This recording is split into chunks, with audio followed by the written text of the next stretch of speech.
नमस्कार, मैं निकिता वर्मा। आप देख रहे हैं न्यूज 24 एक्सप्रेस प्लस। चलिए नजर डालते हैं आज की बड़ी खबर पर। अजमेर में बीती 15 जुलाई को मटन के मोलभाव को लेकर हुए डबल मर्डर में रामगंज थाना पुलिस ने एहसान कुरैशी, यूनुस कुरैशी और इमरान कुरैशी को किया गिरफ्तार।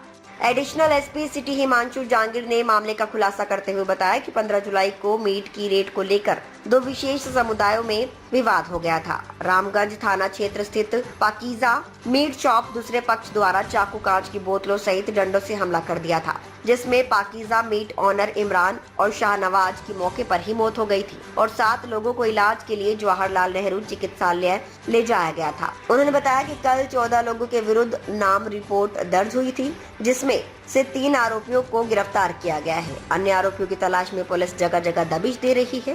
गिरफ्तार आरोपियों का विवरण एहसान कुरैशी, यूनुस कुरैशी, इमरान कुरैशी। 15 तारीख को थाना रामगंज में सूचना मिली कि पाकीजा मीट शॉप जो है यहाँ पे, वहाँ पर कुछ लोग जो दरगाह बाजार क्षेत्र के सोगरान मोहल्ला साइड के रहने वाले हैं, जो कि कुरैशी जाति के हैं, ये भी कुरैशी जाति के थे, तो इनको आपस में कोई झगड़ा हुआ तो वो लोगों ने यहाँ आकर इनसे मारपीट की, जिसमें वेपन्स भी थे। चाकूबाजी से, वेपन से मारपीट होने के कारण 2 लोगों की मृत्यु हो गई थी और इस मामले में दोनों पक्षों के लोग घायल हुए थे। उसमें अभी तक पुलिस ने 3 लोगों को गिरफ्तार किया।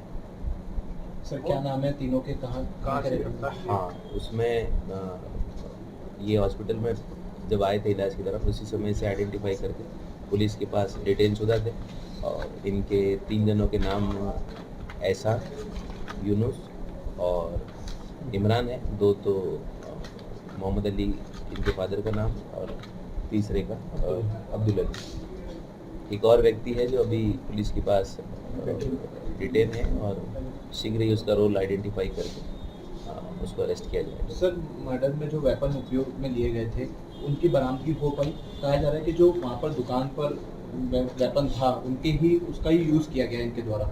हाँ, उनके पास जब ये लोग यहाँ से आए थे और वहाँ जो लोकल शॉप, जो मीट शॉप थी, वहाँ पे भी वेपन्स थे, तो मिक्स्ड वेपन का यूज़ हुआ है।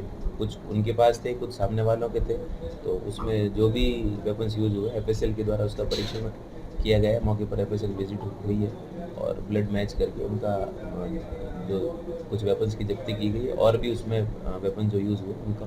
सर झगड़े का मेन मकसद क्या है?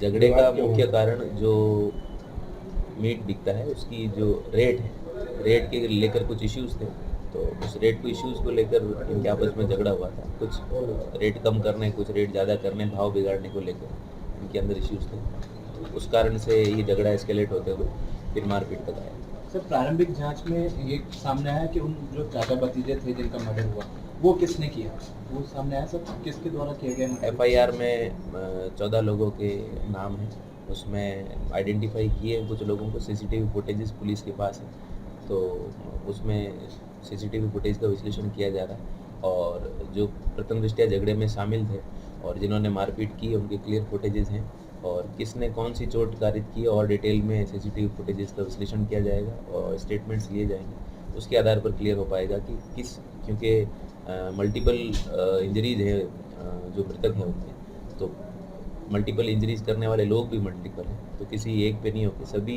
इनका जॉइंट रोल है कि मारपीट करके इनकी मृत्यु करेंगे। सर घटना के एक दिन पूर्व भी दोनों ग्रुप्स में सर मैसेजेस और लड़ाई झगड़े की बातें घटना के दिन से पहले की रात पे ऐसा प्राथमिक तौर पर सामने आया है कि व्हाट्सएप पे सबसे पहले कोई बात हुई थी, गाली गलौज हुई थी और उस मीट की रेट को लेकर ही झगड़ा हुआ था।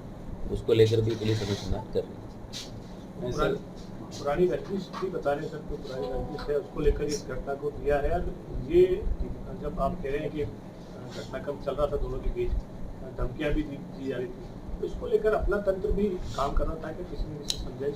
एक दिन पहले जिस दिन घटना हुई उसी दिन रात को ही व्हाट्सएप पे लेट नाइट इनके आपस में इश्यूज हुए, जिस बारे में बोथ ग्रुप्स की तरफ से पुलिस को सूचना नहीं मिली और उसी को एस्केलेट करते हुए तो कई तरह की बातें इसमें सामने आ रही है। कुछ की बात ये आ रही समझाइश हो रही थी दोनों के बीच में, कुछ की बात क्योंकि निरंतर मीट शॉप को लेकर उनकी रेट्स को लेकर इनमें वाद विवाद होता रहा और वाद विवाद इस एस्केलेट होकर इस मर्डर हो जाए इस लेवल तक नहीं पहुंचा। तो इस बार ये ऐसा हुआ है कि दोनों में वाद विवाद जो था जो एक रात पहले ही व्हाट्सएप पे शुरू हुआ था और एस्केलेट होकर मारपीट और फिर मर्डर में कन्वर्ट हुआ। एक पक्ष जो दूसरा पक्ष है जो की हत्या हुई है, वो पक्ष पहले के पास गया। कई तरह के व्यक्ति इन्वॉल्व रहते हैं, कुछ समझाइश के रहते हैं, कुछ मारपीट करने वाले रहते हैं। तो इसमें जिसका जो भी रोल है उसके आधार पर आइडेंटिफाई करके उनको मुलजिम बनाया। सर रेट की बात को लेकर कहें तो सर शहर में ऐसे कई जगह हैं जहाँ पर खुले में सर मीट की दुकानें भी लगी हुई हैं। रामगंज थाना क्षेत्र में सर शाम को 6 बजे बाद भी मीट्स की दुकानें जहाँ पर रेट्स को लेकर भी झगड़े आए दिन होते रहते हैं सर। इस मामले में जो कुरैशी समाज है जिसमें अधिकतर दुकानें जिनकी शॉप्स है उनके अध्यक्ष से बात की गई और भी लाके उनको समझाइश की जाएगी आपस में ये लोग बैठकर उसका रेट डिसाइड कर लें और जो भी इसमें एजेंसीज और लाइबल होगी उनसे मीडिएशन करवा के उनका ये जो झगड़ा है उसको मिनिमाइज कराने का प्रयास किया जाए। शहर में भी अवैध रूप से सर नॉनवेज की बिक्री चल रही है, उसके लिए नगर निगम को अवगत कराया गया है। इसमें जो भी फर्दर एक्शंस होंगे उसके बारे में। इसमें अब कौन कौन फरार है सर, जिनको गिरफ्तार किया, ये तो घायल थे, इसके अलावा क्योंकि आइडेंटिफाई किया होगा किधर गए हैं किधर नहीं नामजद गए? मुलजिम 14 है और मेन उसके लिए टीम का गठन कर दिया गया है और नामजद मुलजिम में जो 2 लड़के पकड़े गए इनके मोहम्मद अली और अब्दुल अली, इनके दोनों के 2 लड़के और इस तरह कुल टोटल 14 आदमी बताए गए हैं। तो उनका रोल आइडेंटिफाई करके टीम गठित कर ली गई है उनको डिटेन करने के लिए और सीसीटीवी फुटेज के लगातार विश्लेषण द्वारा उनका रोल आइडेंटिफाई किया जा रहा है। शीघ्र ही सबको अरेस्ट किया जाएगा। परिवार जो के हैं या एक कुरैशी पक्ष के? समुदाय से आते हैं सारे के सारे और दरगाह बाजार किसका था सर? 14 जो लोग हैं उनमें से मेन झगड़ा किसका हुआ था? सबका रोल आइडेंटिफाई किया जा रहा है कि किसने एस्केलेट किया, मूल रूप से झगड़ा किन 2 के बीच था, वो सारी डिटेल आने पर आपको बताएंगे। सर ये जो घटनाक्रम जहाँ जिस दुकान पे हुआ, जिस शॉप पे हुआ, वहाँ के राजीनामे के लिए पहुँचा था दूसरा? इस तरह की बातें आ रही है लेकिन पुलिस एक बार उन सबको रोल क्लियर करके अनुसंधान के दौरान पता करेगी कि क्या एग्जैक्टली घटना हुई थी और कोई बातचीत के लिए जा रहा है या राजीनामे के लिए जा रहा है, चाहे जो भी हो रहा है। तो घटना जो घटित हुई है उस बारे में जो लीगल एक्शन है वो लिए जाएंगे, जो भी इसके लिए लायबल है वो अरेस्ट किए जाएंगे। एडिशनल सर, क्या तय था कि पहले जो प्लानिंग से ये लोग आए थे कि मारना ही है?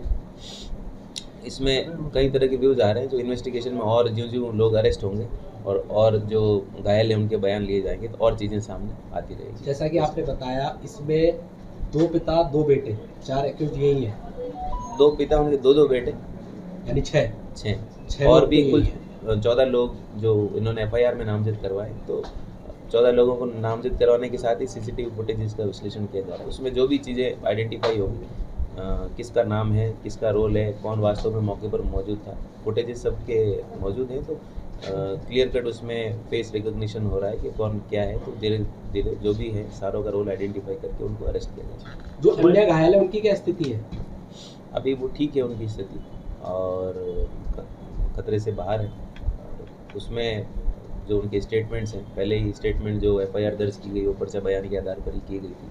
उन्हीं के पर्चा बयान लेकर उन्होंने जो उनको उस समय याद थे उस समय उन्होंने स्टेटमेंट एफआईआर में बातें बताई और भी फर्दर स्टेटमेंट में उनका मानसिक स्थिति ठीक होने पर फर्दर डिटेल इन्वेस्टिगेशन किया जाएगा, उससे स्टेटमेंट लिए जाएंगे और जो भी स्थिति होगी क्लियर करके सर पुलिस कोई ऐसा अभियान चलाएगी कि ऐसी पुनरावृत्ति ना हो? छोटी सी बात है, इतना बड़ा बवाल 2 लोगों की। हाँ, इसके लिए जैसा कि मैंने पहले बताया कि इनके जो कुरैशी समुदाय के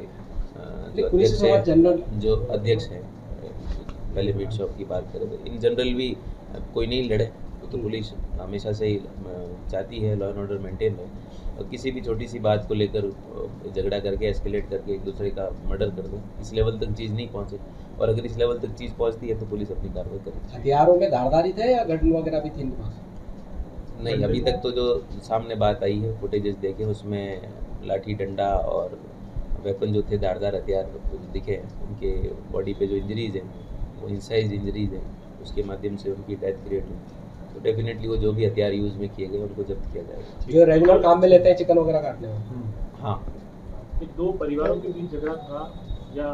ताज़ा खबरों से जुड़े रहने के लिए हमारे चैनल को सब्सक्राइब करें और बेल आइकन को दबाना ना भूलें ताकि हर खबर की नोटिफिकेशन आपको मिलती रहे।